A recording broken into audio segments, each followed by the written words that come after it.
आया ही है कर्म के संयोग से, वो जीवन साथी ही बना कर्म के संयोग से। तुम्हारा अशुभ कर्म, उसका अशुभ कर्म दुख प्रकट करेगा, दोनों को भोगना पड़ेगा। तुम शुभ में हो तो उसको भी शुभ, और वो अशुभ में है तो तुम भी अशुभ, क्योंकि जीवन साथी बना ही वो पूर्व जन्म के कर्म के संस्कार के संयोग से है। क्या जैसे कर्म थे या इस जन्म के कर्म थे, मेरा सवाल ये है कि क्या मेरे कुछ ऐसे कर्म थे जो उनको कष्ट झेलना पड़ रहा है? नहीं नहीं, तुमको कष्ट झेलना पड़ रहा है, क्योंकि तुम्हारे भी कर्म ऐसे पीछे के थे कि तुम्हारी पत्नी के शरीर में कैंसर हुआ, वो कैंसर से पीड़ित हो, तुम उससे पीड़ित हो, उसमें जो कैंसर आया उससे तुम पीड़ित हो। मृत्यु का चिंतन होगा, कहीं ऐसा ना हो कि बार बार बिछुड़ने का शोक होगा, तो ये आपको ये कर्म के फल स्वरूप है। और आज ये जल्द से जल्द ठीक हो जाए? नहीं, ये तो हम इसलिए नहीं कहते, हम ये कहते हैं कि जो विधान हो राधा राधा कहते हुए भोग लो। हम अपनी किडनी के लिए नहीं कहते, दो लोग फेल है, डायलिसिस होता है तो उनको खेलने दो और अपने भोग कर राधा राधा कहते हुए श्री जी के पास चलेंगे। शरीर तो कर्मानुसार जो भोग रहा है उसे भोगने दो, उसको उसमें श्री जी को सम्मिलित मत करो। महारानी जो ठीक कर दें, नहीं, महारानी जो आपको जो ठीक लगे वो करो। राधा राधा की नहीं देखता, तो आप यही प्रार्थना करो और नाम जप करो राधा राधा, ठीक है। हम लोग ऐसा करें कि श्री जी के ऊपर छोड़ दें कि आपको जो ठीक लगे वो आप करो, हम आपकी है, बस आपका चिंतन न भूलें, आपकी सेवा न भूलें। जाऊं कहाँ तो चरण हमको समा सकते हैं तो केवल प्रभु समा सकते हैं, नहीं तो जगत में तो गुणी जनों का आदर होता है और भगवान के दरबार में पतितों को भी पावन किया जाता है। हम सब ऐसे ही हैं, केवल उन्हीं के भरोसे हैं, उन्हीं के सहारे, हम सब ऐसे ही हैं। भगवान की शरणागति ही सर्वोपरि है। शरणागति तभी होती है जब अपने में अधमता का अनुभव होता है। मैं अधम हूँ, देखो हनुमान जी महाराज कह रहे हैं असमय अधम सकासुन, सबरी जी कह रहे हैं अधम ते अधम अधम अति नारी, तो ये खास बात है। उनकी तो दीनता महाराज अपनी तो ओरिजिनल बात सत्ता है, तो असत हमको तब तक बाधा पहुंचा रहे हैं जब रघुवंश सुभान उदय नहीं हुआ हमारे हृदय में। इसीलिए असत अपना प्रभाव दिखा। जिस दिन राम जी की कृपा उदय हुई, राम जी हृदय में प्रकाशित हो गए, उस दिन इसकी सत्ता ही नहीं है। बिल्कुल मस्त है सही, लेकिन है तो हम उनके दास, अब वो संभालेंगे। इतना ही बल है। हाँ, बस इतने आप नहीं, हम सबका बल है सही, इतना ही है। जो मैं अपनी तरफ देखो तो शर्मिंदा होना पड़ता है। इतने बड़े स्वामी और उनके हम सेवक कहलाते हैं, ऐसे लक्षणों वाले।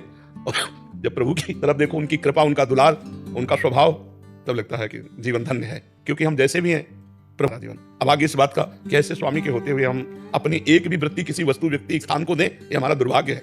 ऐसे रूपवान से, गुणवान से, करुणा में, ऐसे महामहिम अखिल कोटि ब्रह्मांडों के साहब, उनका चिंतन छोड़कर हम और कोई चिंतन करें, ये हमारा भाग्य है, ये हमारा दुर्भाग्य है। तो हमें अपनी तरफ देखना बंद करना है, हमें इष्ट की तरफ देखना है, तभी हमारा हृदय आनंदित हो जाता है। यहाँ से जाने के लिए इस परिस्थिति में खुद को कैसे संभालें, क्या करें महाराज? हाँ, ये मानकर किसका, ये मान करके कि नर्क बस हो, तुम आपको छोड़कर के वृंदावन को छोड़कर जाना ही नहीं चाहते।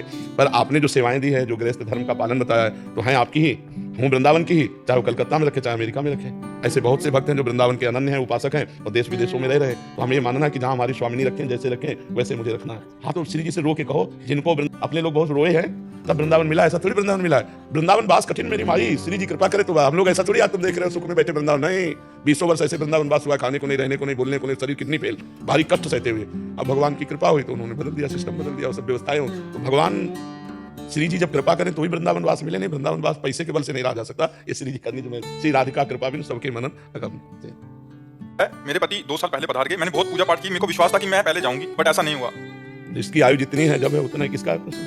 हाँ, तो माता जी, जिसकी आयु जितनी है उतना ही तो टिकेगा। अब ऐसा थोड़ी कि हम पूजा पाठ करके ऐसा सोचे कि हम पहले मर जाएंगे, ऐसा नहीं। जिसकी आयु जितनी उतना है। अब पूजा पाठ करो पति को प्रसन्न करने के लिए, कि जहाँ भी हो उनकी आत्मा को सुख मिले। नाम जप करो, दान पुण्य करो और सब पति को दे दे, तो जहाँ होंगे वहाँ सुखी हो जाएंगे। मुझे भी शांति नहीं मिलती है। शांति नहीं है कह रहे मुझे भी। नाम जप नहीं करोगे तो शांति कहाँ से मिल जाएगी? नाम जप करने से भगवान को शांति मिलेगी। नाम जप करते हो? नहीं, और करो। है जो बनता है मुझे वो करता। बनता क्या, आप जाने वाली हो, खूब अच्छे से नाम जप करो। वहीं पहुंचना है तो खूब नाम जप करो। वहाँ पति से जाके राधे राधे कहोगे कि हम भी आ गए, और अगर नाम जप नहीं करोगे तो जगह बदल जाएगी। अब भगवान कैसे रास्ता मेरा साफ हो? रास्ता कैसे साफ होगा? ये अपने जीवन का नाम, नाम का सहारा मुख में है, राम नाम, राम तेरे हाथ में, बंदे तू अकेला ना ही राम तेरे साथ में। और भगवान जिसके साथ में उसका रास्ता साफ ही होता है। और भगवान का चिंतन नहीं करोगे तो तुम भी चली जाओगे, ना स्त्री हो ना पुरुष, फिर नरक आदि भोग कर पता नहीं किस योनि में जाओगे। तेरे कर्म में लिखा था। कर्म में लिखा था। मैंने तो बहुत अगरबत्ती भी लगाई थी प्रभु, आगे क्या था? वो आगे मिलेंगे। आप पीछे की खेती आप भोग रहे हो, आप जो बो रहे हो आगे मिलेगा, तत्काल थोड़ी मिलता है। बस यही कहूंगा, आपकी कृपा बनी रहे बच्चों पर। हाँ, नाम जप करो भैया, नाम जप, राधा राधा राधा राधा, खूब नाम जप करो जी। डॉक्टर, हाँ, नाम जप कर केवल उनकी भक्ति की जाए और किसी भगवान से रुचि हटना पाप तो नहीं है? बाकी अगर हट जाए तो हर छोटी छोटी बातों में श्री जी का आश्रय लेना गलत तो नहीं है? ये तो बहुत बढ़िया बात है बच्चा। हर छोटी छोटी बात में श्री जी का आश्रय लेना, ये तो उत्तम भक्ति का लक्षण है। अच्छा, ब्रह्मांड सब भगवान का स्वरूप है विराट में, तो जितने देवी देवता आचार्य आचार्य सब भगवान में वास करते हैं। तो अगर हम अम्बा मान के पूजा करें तो उसी भगवान की पूजा हो रही, राधा मान के पूजा करें तो उसी भगवान की पूजा हो रही, कृष्ण, शिव, भैरव, जो भी उसी भगवान। भगवान 10-20 नहीं है, उनके रूप अनंत है, हरि अनंत, हरि कथा अनंता। तो जब हम राधा राधा करें तो उसी भगवान की पूजा कर रहे हैं, सब भगवानों की, तो कभी नाराज नहीं होंगे वो, क्योंकि तत्व तो एक है, रूप अनेक है, तत्व तो एक ही। समझ पा रहे हो आप? महाराज मैं चित्रकूट से हूँ जी। चित्रकूट में राम नाम श्री जी सिया जी भी है, सिया जी भी श्री जी है, कोई और थोड़ी। जो इधर प्रिया जो है उधर सिया जी है, इधर श्याम जो है उधर राम जो है, एक ही लीला है, कोई और थोड़ी प्रभु। खूब है महाराज, जितनी है कि हर काम बनते चले जा रहे हैं, जितनी कल्पना नहीं की जा सकती महाराज। मंगल भवन है ना प्रभु, प्रभु मंगल भवन श्री जी समझ। कभी मन से ये लगता है महाराज जी कि जितना मुझे दे रहे हैं श्री जी उतना मैं नाम जप नहीं कर पा रहा। हाँ बिल्कुल ऐसा लगना चाहिए, खूब जप करो और कभी अभिमान न करना, दैन्य रहना, और अगर कभी बुरा भी अपना होने लगे तो भी प्रसन्न रहना, क्योंकि अभी शुभ कर्म का योग चल रहा है, कभी अशुभ कर्म का योग आवे, घाटा होने लगे, तिरस्कार होने लगे तो भी डिगना नहीं, और वो थोड़े दिन में खत्म हो जाएगा। खूब नाम जप करते हैं। सुखराय राधा नाम तो उंगली चलता ही रहता है, और जो है यहीं बंसी पर से चली थी, लेकिन अब वहाँ पर थोड़ा आना जाना कम कर दिया हाँ है। ठीक है, भजन करो, भजन। कभी निंदा मत करना, किसी की निंदा मत करना, गुरुजनों की तो करे ही ना, अपने को बचा के रखो। अगर निंदा करोगे तो भजन करते हुए भी आप भगवत प्राप्ति नहीं कर पाओगे। एक भी संसार में कोई ऐसा व्यक्ति ना हो जिससे हमारा द्वेष हो, द्रोह हो, फिर गुरुदेव से तो होना ही नहीं चाहिए। हमारी मन नहीं बैठ रहा, हमारी बात नहीं बन रही तो हम दूरी होकर उनको प्रणाम करके भजन करें। हम जहाँ रहेंगे वही चिंतन आपका करें। हाँ बस बस बस, पर उनकी निंदा न करें। हाँ नहीं पांडे जी, मेरा ये प्रश्न है कि हम सब जानते हुए और इतनी समझ रखते हुए भी अपने गुस्से को काबू क्यों नहीं रख पाते? कई बार हमने एकांतिक में भी और सत्संग में भी बताया है कि हमें जानकारियां तो बहुत हैं, एक केवल यही जानकारी मात्र नहीं कि क्रोध से परिणाम अच्छा नहीं होता, काम से भी नहीं होता, मोह से भी नहीं होता, लोभ से भी नहीं होता, राग द्वेष से भी नहीं होता, पर हम अपने को रोक नहीं पाते। उसका कारण है अध्यात्म बल की कमी। अध्यात्म बल की कमी का तात्पर्य भजन की कमी। यदि हम नाम जप करें और भजन करें, वो तपस्या से भी नहीं रुकता। तपस्वियों में भी क्रोध देखा गया, लेकिन जब प्रेम हृदय में आ जाता तब क्रोध नहीं होता। मीरा भागवत देवियां हुई हमारे भारत में, कभी उन्होंने क्रोध नहीं किया। क्यों? क्योंकि भजन और प्रेम में डूबी हुई। अगर उनको किसी ने मारा, उनको कष्ट दिया, तो भगवान का विधान मान के चुपचाप सह लिया, कभी पलट का जवाब नहीं भगता थे। तो भगवान के लिए उन्होंने हर कष्ट सहे।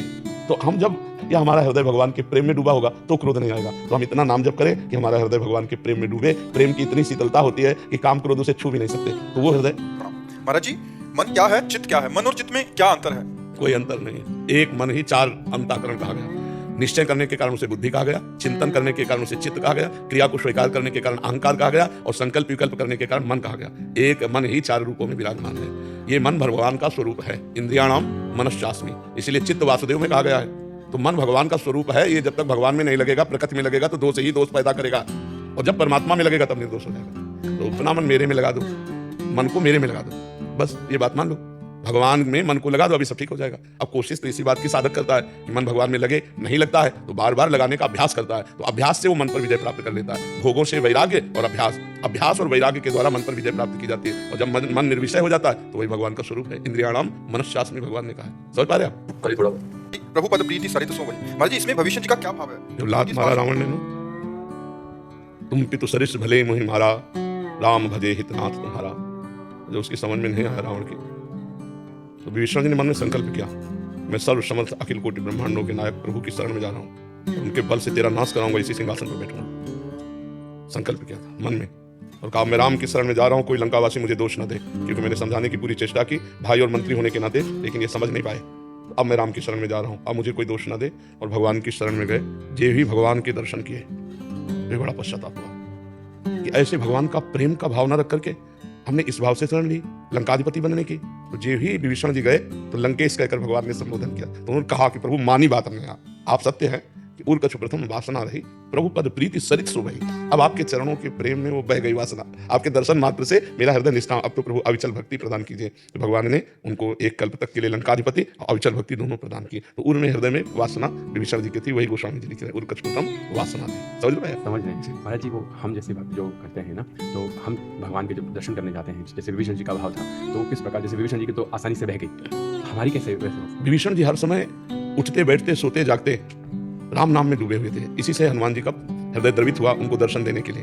राम नाम ते सुमिरन कीना, हृदय हरसि कपि सज्जन चीना, ये सन हट करिहो पहचानी, साधु ते होय न कार जाने। ये साधु है, क्योंकि उठते बैठते चलते फिरते जो हर समय भगवान के नाम को जपता है वो साधु ही है। और नाम का ऐसा प्रभाव है कि नाम मन को निर्वासनिक कर देता है। विभीषण जी ने तो भगवान के दर्शन किए, तो भगवान से भी अधिक सामर्थ्य भगवान के नाम में है।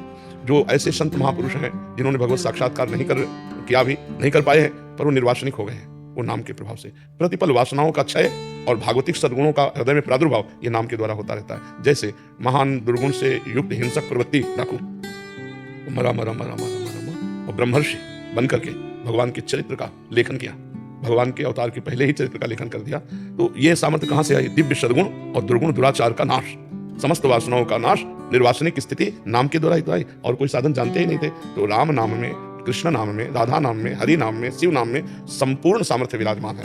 यदि कोई श्रद्धा पूर्वक निरंतर नाम का रटन करे तो जो चाहे वो प्राप्त हो जाएगा, लौकिक पारलौकिक। यही परलोक सकल सुख पावत मेरी सो भैया कृष्ण गुण संचु। जो भगवान के गुणों का गायन करते हैं, लीला का चिंतन करते हैं, नाम जप करते हैं, सातरति सातरति सालोकांत तारयति, वो स्वयं तर जाते हैं, स्वयं तर जाते हैं, समस्त लोगों को तार देते हैं। मम भक्ति युक्तो भुवनम पुनातु, मेरी भक्ति से युक्त लोगों को पावन कर देता है। भगवान के नाम में इतनी सामर्थ्य है कि रोम रोम पवित्र हो जाता है। जैसे गंगा जी के अवगाहन मात्र से मनुष्य निष्पाप होने लगता है, ऐसे भक्त के दर्शन मात्र से संत दरस जिमि पातक टने, दूर से ही देखा। जैसे कल्पतरु समस्त कामनाओं की पूर्ति करता है, ऐसे संत जन है। गंगा पापम शशि तापम दैन्यम कल्पतरुष तथा पापम तापम तथा दैन्यम हरति साधु समागमा। तो कौन सी सामर्थ्य संतों में आई? वो भजन से आई। जितना भजन किया भगवान का, उतना भगवत स्वरूप भगवत सामर्थ्य से संपन्न हो गए और भगवान के दर्शन के पहले ही निर्वासनिक हो गए। क्योंकि निर्वासनिक हृदय में ही भगवत प्राप्ति की चाह होती है, और जब भगवत प्राप्ति की उत्कट लालसा होती है तो भगवान स्वयं कृपा करके तासा माविर्भूत चौरी इसमें मान मुखाम्बुजा पीताम्बर धरा सर्वी साक्षात मनमथ मनमता। हम लोगों में कमी है कि नाम जब तो कुछ न कुछ चल ही रहा है, लेकिन वर्तमान में भोग भोगने की इच्छा और भविष्य में भगवत प्राप्ति की इच्छा, इसी से हमारा घाटा हो रहा है।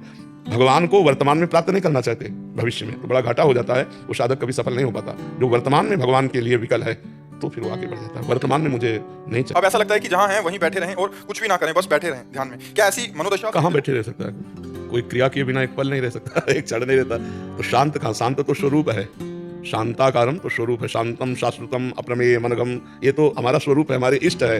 हम देह भाव से कभी शांत रह सकते हैं? प्रकृति को मैं में जोड़ करके कभी कोई शांति प्राप्त कर सकता है? अच्छा, हम अपने स्वरूप को ना जानकर प्रकृति से देहाभिमान करके और हम सोचते हैं शांत बैठे, असंभव। प्रकृति कभी शांत रह ही नहीं देगी और परमात्मा कभी अशांत नहीं होने देता। परमात्मा में स्थित कभी अशांत नहीं हो सकता और प्रकृति में स्थित कभी शांत नहीं हो सकता। तो बच्चा अब तुम देखो कहाँ स्थित हो। और ये कि सत्य कहीं कुछ और, कहीं कुछ और, कहीं कुछ और, तो अभी सत्य जाना ही नहीं। सत्य और नहीं है, सत्य तो सत्य है सत्य और नहीं है, माया और है। सत्य तो सत्य है, माया में अभी तुमने सत्य को नहीं जाना। सत्य तो एको ब्रह्म द्वितीयो नास्ति, वहां और नहीं है। वहां जो कुछ है सब एको ब्रह्म। सर्वम खल्विदम ब्रह्म नास्ति किंचन, एकमात्र ब्रह्म ही सब जगह विराजमान, किंचन मात्र और कोई नहीं। उसके हृदय में आई भावना एकाकी न रमते तो एको हम बहुत से आवा, तो और कहां? क्यों बच्चा? हाँ, तो अभी जाना नहीं। सत्य को जान लेने के बाद सत्य स्वरूप हो जाता है। ब्रह्मविद ब्रह्म ही भवति, सोई जाने जी देव जनाई जानत तो माँ जी जिस भी मार्ग में चले वो पूर्ण है आगे जाके। और क्या? पूर्ण ही तो परमात्मा है और पूर्ण ही जीवात्मा है। देहाभिमान करने के कारण अपूर्णता को स्वीकार करने के कारण अपूर्ण है, अपूर्णता को छोड़ दे तो पूर्ण ब्रह्म है। तो कोई दूसरा थोड़ी है। द्वितीयो नास्ति है, द्वितीयो। बड़ा आनंद का विषय पर आनंद के दरवाजे से हम लौट आते हैं। भोगानंद में, विषयानंद में ऐसा कुछ चस्का लग गया है कि भगवदानंद की तरफ लगता है भय और विषयानंद लगता है प्रिय। जो भय प्रदान करने वाला है वो प्रिय लगता है, जो निर्भय पद है वो भयावह लगता है। अभी किसी से कहा जाए कि सब छोड़ो भगवान को तो घबरा जाएगा, और जबकि सब छूटना है। अगर भगवान मिल गए तो जिसके मिलने के बाद कुछ प्राप्त करना बाकी नहीं रह जाता, वो भगवान है, वो आत्मबोध है।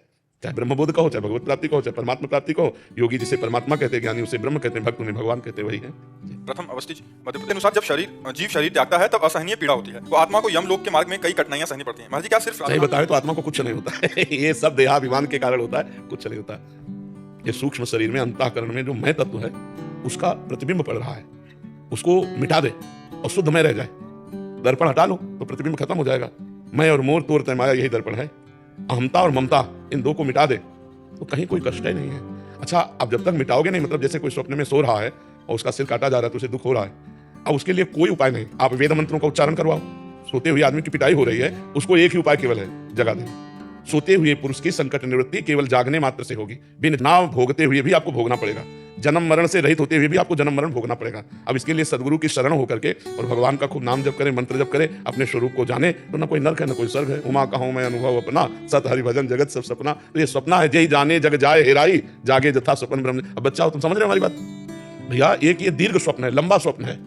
जब तक परमात्मा ज्ञान नहीं होगा तब तक आवागमन का भ्रम, जैसे स्वप्न में आप समुद्र में डूब रहे हो। अब हम क्या उपाय कर सकते हैं? हम 100 नौका मंगा लें, 100 तैराक मंगा लें, क्या आप तक हम पहुंच सकते हैं? आपको बचा सकते हैं? एक केवल उपाय है, उठ। अब ना समुद्र है ना नौका है, एकदम बिलक, सबसे सब दुखों से बच गए। ऐसे ही जागना है। न तू स्त्री है न तू पुरुष है, तू ब्रह्म स्वरूप है, तू भगवत स्वरूप है। अब ये कैसे मलिन अंतःकरण को समझ में आवे? तो वो अपने को स्त्री मानकर, पुरुष मानकर जो बर्ताव करता है तो अवश्य में भोक्तव्यम कृतं कर्म शुभाशुभम, वो फंसता चला जाता है। अब सदगुरु मिल जाए और उनके द्वारा शुद्ध ज्ञान का मार्ग मिल जाए और उस ज्ञान प्राप्ति की साधना मिल जाए, ये सत्य नहीं है। नाम उसका सत्यलोक है, ब्रह्मलोक को। लेकिन आ ब्रह्म स्तंभ पर्यंतम सर्वम मायामयम जगत, जिनके से लेके ब्रह्मलोक तक सब मायामय है। आ ब्रह्म भुवनान लोकान पुनरावर्तिनो, तो आवागमन युक्त सब माया है। जो आवागमन रहित है वो भगवान है, वो परब्रह्म का धाम है। तो हमें लगता है नाम जप करो और सत्संग सुनते रहो, शास्त्र स्वाध्याय करो, परोपकार करो, इससे बच जाओगे। ना नरक जाना पड़ेगा और ना कोई दुख भोगना पड़ेगा। भक्तों का जब शरीर छूटता है तो जैसे विशाल गजराज के गले से फूलों की मल्ली माला टूट के गिर जाए, उसे पता ही न चले, ऐसे शरीर छूटता है। और ज्ञानी तो पहले ही छोड़ देता है। जीवन मुक्त का मतलब क्या है? शरीर राग रहित। जैसे सांप के केचुल से सांप को कोई मतलब नहीं होता, ऐसे ज्ञानी को अपने शरीर से, देह भाव से कोई मतलब नहीं होता। फंसता है बीच वाला, जो ना एकदम मूर्ख है और ना एकदम ज्ञानी है, वो बीच वाला पिसता है। जो एकदम पागल है उसको तो ना ब्रह्म से मतलब, माया से मतलब है। सिर्फ राधा नाम से इन बाधाओं का, पीड़ाओं का कठिन विश्वास कर लो, भगवान का नाम भगवत स्वरूप है, जो नाम प्रिय लगे विश्वास कर लो तो सब काम बन जाएगा। विश्वास से बात है, बिन विश्वास भगति नहीं, ते बिन द्रवहि न राम, राम कृपा बिन सफल्यों, जीव न लह विश्राम। बिना विश्राम प्राप्त हुए हमारा ये आवागमन चक्र नहीं छूटने वाला। पायो परम विश्राम राम समान प्रभुना, ये विश्वास से होता है। आत्मा 13 दिन तक भटकती रहती है अपने परिजनों के बीच में। अरे हम कह रहे 13 दिन नहीं, 13 कल्प तक भटकती विश्राम का प्राप्त होता है। विश्राम तो भगवान के चरणों में, ये सब छोड़ो, परम विश्राम की बात करो, भगवान के चरणों का आश्रय लो, भगवान का चिंतन करो। इसी जन्म से मिटा दो आवागमन। अभी अवसर है, मनुष्य जन्म को पूरा अवसर है। अभी जितनी श्वासें हम इतने में भगवत प्राप्ति कर लेंगे। मान लो हम एक बार बोले राधा मर गए तो हमें भगवत प्राप्ति हो जाएगी। अंतामति सुगति, हम हर श्वास में भगवान का चिंतन करें और अगर हमारा श्वास आखिरी है तो हमें भगवत प्राप्ति हो जाएगी। ठीक है महेश पुरोहित जी, इस सृष्टि में क्या किसी का भला करना गलत बात है? क्यों बाद में पछताना ही पड़ता है भला करके? क्योंकि आप थैंक यू चाहते हो भला करके, इसलिए पछताना पड़ता है। इसलिए पछताना पड़ता है। यदि आप थैंक यू ना चाहे तो नेकी कर दरिया में डाल, हमें आपसे क्या मतलब? हमने आपको पानी पिला दिया, आपकी प्यास बुझ गई। अब इसके हमारी स्वार्थ बुद्धि बदले में नमन चाहती है, बदले में नमस्कार चाहती है, धन्यवाद चाहती है, तो ये गलत बात है। सच्चा परमार्थ है, सच्चा हित है कि हम उसका हित कर दिया और हमें थैंक यू की भी चाहेंगे। समझ रहे ना? आप करके देखो, आनंद यहाँ हृदय में शीतलता आ जाएगी। एक दिन कोई भूखा आदमी टहल रहा हो, अपना भोजन ना पाकर उसको पवाओ, तो देखो 10 प्रकार के भोजन पाने से जो सुख मिलता है उससे 10 गुना सुख मिलेगा जब किसी भूखे को पवा दोगे। लेकिन अगर तुम्हारे अंदर ये चाह है कि हमारे पैर छुए, तो वो शीतलता नहीं होगी। भूखे के पैर छू के पवा दो, मेरे भगवान आज मुझ पर कृपा करके इस रूप में आए तो दियम वस्तु गोविंदम तुभ्यमेव समर्पये, तो हृदय शीतल हो जाए। ठीक है? पर जी ये इच्छा क्यों रहती है, सम्मान की इच्छा? देह भाव, सारी इच्छाएं देह भाव में है और स्वरूप में कोई इच्छाएं नहीं। स्वरूप का काम है और देह भाव से युक्त होकर कभी यह काम नहीं हो सकता। प्रकृति में स्थित होकर कभी इच्छाएं समाप्त नहीं हो सकती, कभी नहीं, किसी की नहीं, कितना भी भोग ले। हाँ, और जब भगवान में स्थित होता है तो कोई इच्छा ही नहीं रह जाती। जाहि न चाही कबहु कछु, तुम शन सहज सने, बसो निरंतर तासुर शोरावर निजगे। जिसे कुछ चाह नहीं रहती वो परमात्मा आनंद में स्थित रहता है, और जो चाह से युक्त है वो माया में स्थित रहता है। और चाह कभी पूर्ण नहीं होती।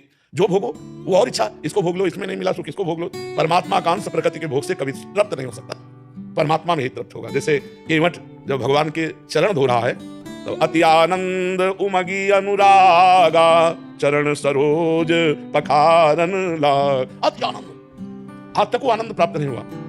एक गरीब केवट है और भगवान सियाजू की रत्न जटित अंगूठी दे रहे, सियाजू की, तो कह रहा है, मना करते हैं। अब कछुनाथ न चाहिए मोरे, दीन दयाल अनुग्रह, बहुत काल में कीन मंजूरी, आज दीन सब विधि भरी पूरी। आपके चरण मिल गए, जिनके प्राप्त करने के बाद कोई चाह नहीं रहती, वो है भगवान। प्रकृति के भोग के महाराज ययाति अपने पुत्र की 1000 वर्ष की जवानी और वृषपर्वा की पुत्री शर्मिष्ठा और शुक्राचार्य की पुत्री देवयानी से कभी तृप्त नहीं हुई भोग करते हुए। अपनी आयु तो भोगी, अपने पुत्र की आयु भी भोगी। तब उन्होंने लिखा, भागवत में लिखा कि एक पुरुष को संपूर्ण स्त्रियां, जौ धान्य सब दे दिया जाए और वो भोगे तो भी वो तृप्त नहीं हो सकता। ये माया है। परमात्मा का अंश प्रकृति के भोग से कभी तृप्त नहीं हो सकता। अनिच्छा तो एकमात्र भगवान को प्राप्त करने पर होगी, नहीं तो इच्छाएं बढ़ती ही जाएंगी। जितनी इच्छा वो बढ़ती ही चली जाएंगी, कभी तृप्त होने वाला नहीं। जी।